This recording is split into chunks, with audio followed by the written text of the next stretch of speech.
प्रिय छात्र एवं छात्राओं, मैं संजय सिविल फोरम में आपका हार्दिक स्वागत करता हूं। कल मैं वीडियो पूर्व में बता चुका हूं और उस वीडियो के बाद आज की जो कड़ी है, उस कड़ी की जो प्रस्तुत करने जा रहा हूं मुख्य बातें वो इस प्रकार होगी।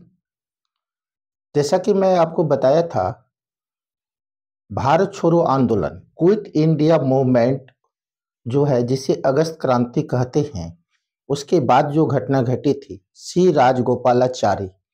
तो सी राजगोपालाचारी योजना जो 10 जुलाई 1944 को लागू की गई थी महात्मा गांधी के परामर्श करने के बाद। इसके बाद मैंने बेबेल योजना बताया था पूर्व के वीडियो में। 14 जून 1945 को लॉर्ड बेबेल अपनी योजना लाए थे और बेबेल योजना के अनुसार जो है शिमला में 25 जून 1945 से 14 जुलाई 1945 तक शिमला सम्मेलन हुआ था, जो कि असफल हो गया था। और आज की कड़ी में मैं बता रहा हूं कैबिनेट मिशन।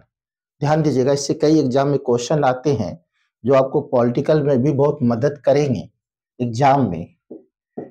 कैबिनेट मिशन है ना। तो ध्यान दीजिए कि ब्रिटेन में चर्चिल प्रधानमंत्री हैं, चर्चिल पद से हट जाते हैं और लेबर पार्टी की सरकार बनती है और लेबर पार्टी की ओर से क्लेमेंट एटली ब्रिटेन के नए प्रधानमंत्री बनते हैं। तो यह जो क्लेमेंट एटली है, जो लेबर पार्टी है, वो भारत के प्रति काफी उदार दृष्टिकोण रखते हैं और उन्होंने हाउस ऑफ कॉमन्स में यह घोषणा की कि भारत के लोगों को स्वतंत्र होने का अधिकार प्राप्त है। इसलिए मैं अपने 3 मंत्रिमंडल यानी इटली सरकार के 3 मंत्रिमंडल, जिसे कैबिनेट मंत्री भी कहा जाता है, उस कैबिनेट 3 जो मंत्री थे उसका नाम है स्टेफर्ड क्रिप्स, जो व्यापार बोर्ड के अध्यक्ष थे। फिर सुनिएगा, इटली सरकार के क्लेमेंट इटली के 3 कैबिनेट मंत्री, प्रथम का नाम है स्टेफर्ड क्रिप्स जो व्यापार बोर्ड के अध्यक्ष थे। दूसरा नाम है पैथिक लॉरेंस जो भारत सचिव थे और तीसरा नाम है एबी अलेक्जेंडर जो नौसेना के प्रमुख थे। और इस तीनों को मिलाकर ब्रिटेन में ही 14 मार्च 1946 को कैबिनेट मिशन की घोषणा की गई। फिर डेट सुनिएगा, 14 मार्च 1946 को ब्रिटेन में, है ना, स्टेफर्ड क्रिप्स जो व्यापार बोर्ड के अध्यक्ष हैं, पैथिक लॉरेंस जो भारत सचिव हैं और एबी अलेक्जेंडर जो नौसेना के प्रमुख हैं, ब्रिटेन में 14 मार्च 1946 को कैबिनेट मिशन की घोषणा की गई। और ये जो कैबिनेट मिशन है, इससे भारत 24 मार्च 1946 को भारत भेजा गया और 30 मार्च 1946 को कैबिनेट मिशन भारत के जो है अपना रिपोर्ट प्रस्तुत किया। भारत के नेताओं से विचार विमर्श करने के बाद अपना रिपोर्ट 30 मार्च 1946 को कैबिनेट मिशन प्रस्तुत किया। और कैबिनेट मिशन जो अपना रिपोर्ट प्रस्तुत किया, उसकी जो मुख्य बातें थी वो 16 मई 1946 में प्रकाशित हुई। और उसकी जो मुख्य खास बातें थी, कैबिनेट मिशन की जो मुख्य खास बात क्या क्या है, उसको मैं प्रस्तुत करने जा रहा हूं। एक एक क्रम से मैं पूरा प्रस्तुत को कर रहा हूं आपको। पहला बिंदु, भारत एक संघ होगा और इस संघ में ब्रिटिश प्रांत और देशी रियासत सम्मिलित होंगे, नंबर 1 बात। दूसरा बात कि भारत में संविधान सभा का गठन होगा। तीसरा बिंदु कि भारत में संविधान सभा के लिए भारत के प्रांतीय सभा में यानी प्रांतीय असेंबली के निचले सदन में जो है अनुपातिक प्रतिनिधित्व के आधार पर संविधान सभा का चुनाव होगा। तीसरा बिंदु। चौथा बिंदु जो है कि भारत में जो है चुनाव कराया जाएगा, जुलाई अगस्त में उन्हीं संविधान सभा के लिए चुनाव कराया जाएगा और जो संविधान सभा में सीट हासिल ज्यादा करेंगे वही संविधान को बनाएंगे। पांचवा बिंदु कि भारत के देशी रियासत इसमें सम्मिलित हो सकते हैं। अब क्या है कि 5वां बिंदु पर जो संविधान सभा की कुल सीट संख्या 389 तय की गई, लेकिन जो चुनाव होंगे वो चुनाव 296 के लिए होंगे, यानी भारत के कुल 11 ब्रिटिश प्रांत से 292 सीट होंगे और 4 कमिश्नरी क्षेत्र होंगे। वो 4 कमिश्नरी में दिल्ली होंगे, अजमेर होंगे, कुग्र होंगे और बलूचिस्तान होंगे। तो फ्रेंड्स ध्यान दीजिए कि कुल 296, कितना, तो 11 ब्रिटिश प्रांत, तो 11 ब्रिटिश प्रांत से 292 सीट है और 4 कमिश्नरी क्षेत्र हैं। और वो 4 में कौन कौन है? दिल्ली है, अजमेर है, कुग्र है और बलूचिस्तान है। तो फ्रेंड यहां ध्यान दीजिए कि 296 जो सीट है, उस 296 सीट में जो है 213 सीट समान वर्ग से है, यानी जनरल कोटा के 213 सीट है, 79 मुस्लिम सीट है और 4 सीट सिख है। तो यह 213 समान, 79 मुस्लिम और 4 सिख जो है 296 सीट के लिए जुलाई और अगस्त, फिर मैं बोल रहा हूं, जुलाई और अगस्त 1946 को चुनाव हुआ। कितने सीट के लिए चुनाव हुआ? 292, जो 11 ब्रिटिश प्रांत थे और 4 कमिश्नरी क्षेत्र थे, यानी 296 सीट के लिए जुलाई और अगस्त 1946 को चुनाव हुआ। और इस चुनाव में 208 सीट कांग्रेस को प्राप्त हुआ, 73 लीग मुस्लिम लीग को प्राप्त हुए। और इसमें जो है संविधान सभा की जो चुनाव हुई उसमें कुल 15 महिला निर्वाचित हुई और 26 अनुसूचित जाति के सीट निर्वाचित हुए और 33 अनुसूचित जनजाति के सीट निर्वाचित हुए, 8 निर्दलीय जीते। तो आप देख रहे हैं कि संविधान सभा के लिए जो चुनाव हुआ उसमें मुस्लिम लीग की स्थिति कमजोर पड़ गई, वो बहुमत हासिल नहीं कर पाए। और बहुमत हासिल कौन किया? कांग्रेस। अब क्या है कि संविधान सभा के लिए घोषणा था 16 मई 1946 को, मिशन की जो प्रस्तुत बातें थी कि भारत में जो संविधान सभा के लिए जीतेंगे, बहुमत करेंगे, वो एक अंतरिम सरकार बनाएंगे। क्या बनाएंगे? अंतरिम सरकार।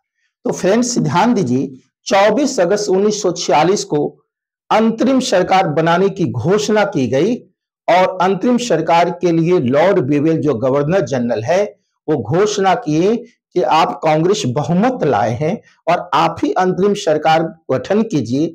और 2 सितंबर 1946 को जवाहरलाल नेहरू के नेतृत्व में एक अंतरिम सरकार का गठन किया गया, जिसमें बेवेल अध्यक्ष हैं, जवाहरलाल नेहरू उपाध्यक्ष हैं, वल्लभ भाई पटेल गृह मंत्री हैं, बलदेव सिंह रक्षा मंत्री हैं, जॉन मथाई उद्योग आपूर्ति मंत्री हैं, राजेंद्र प्रसाद खाद्य आपूर्ति मंत्री हैं, अरुण आसफ रेलवे रेल मंत्री हैं, जगजीवन राम श्रम मंत्री हैं, तो आईवी चुनंदकर वाणिज्य मंत्री हैं, जोगेंद्र नाथ मंडल विधि मंत्री हैं, लियाकत अली खां जो है वित्त मंत्री हैं, जो है गजेंद्र अली खां स्वास्थ्य मंत्री हैं। तो ऐसे कई कैबिनेट मंत्री थे जो 2 सितंबर 1946 को अंतिम सरकार की गठन हुई, लेकिन इसमें मुस्लिम लीग भाग नहीं लिए।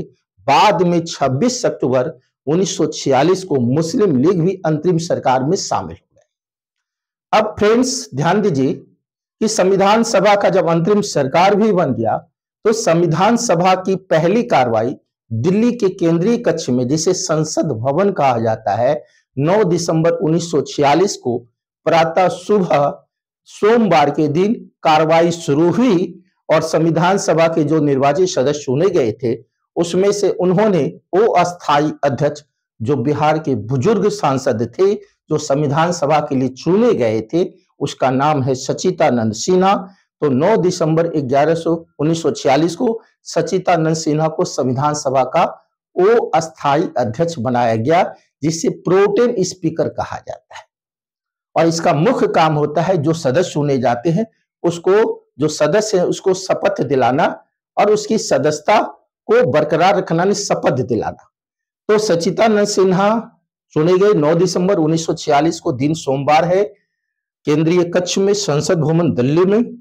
फिर यही संविधान सभा के जो सदस्य हैं जब शपथ हो गई तो 11 दिसंबर 1946 को, दिन बुधवार को, राजेंद्र प्रसाद को संविधान सभा का अस्थायी अध्यक्ष बना दिया गया।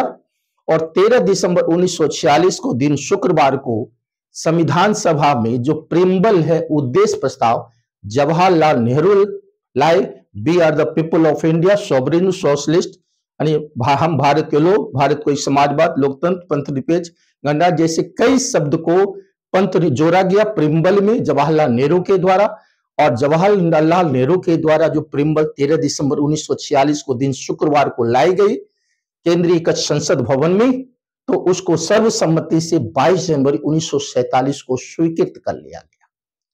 तो फ्रेंड्स आप देख लिए कि मैं इसको आगे क्रम बाय क्रम बता रहा हूं। इसके बाद संविधान को बनाने के लिए कई समितियां का गठन हुआ, उसमें सबसे इंपॉर्टेंट समिति है 29 अगस्त 1947 को प्रारूप समिति भीमराव अंबेडकर के द्वारा बनाई गई, जिसमें 7 सदस्य थे और प्रारूप समिति के अध्यक्ष भीमराव अंबेडकर थे। तो प्रारूप समिति जो गठन हुआ 29 अगस्त 1947 को, वह अपना रिपोर्ट प्रस्तुत की 21 फरवरी 1948 को, और प्रारूप समिति के अनुसार जो है 3 वाचन हुआ।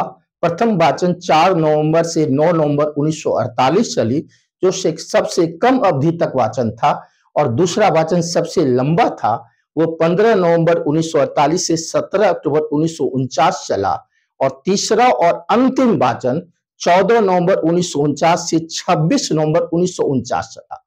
और इसी दिन 26 नवंबर 1949 को भारत का संविधान बनकर तैयार हो गया, और 26 नवंबर को ही विधि दिवस और कानून दिवस भारत में मनाया जाता है, क्योंकि इसी दिन भारत का संविधान बनकर तैयार हुआ।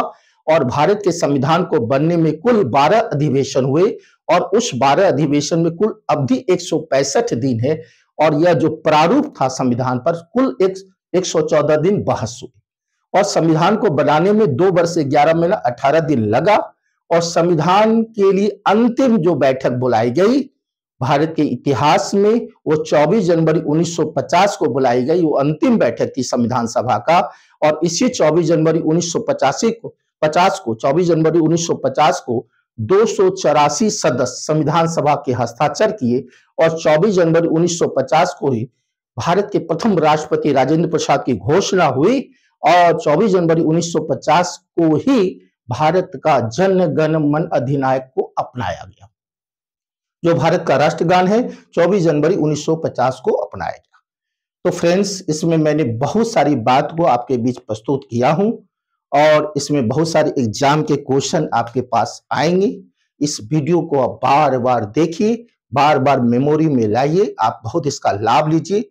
अब जो है नेक्स्ट वीडियो में मैं फिर इसको आगे बताऊंगा। कुछ टॉपिक्स हैं, माउंटबेटन योजना है, भारत स्वतंत्रता अधिनियम है, ये 2 टॉपिक को मैं अगले वीडियो में बताऊंगा। इसका भरपूर वीडियो का लाभ लीजिए और गहन अध्ययन बार बार इसको सुनिए। इसी के साथ मैं अपने वीडियो को और अपनी वाणी को यहीं समाप्त करता हूं। धन्यवाद।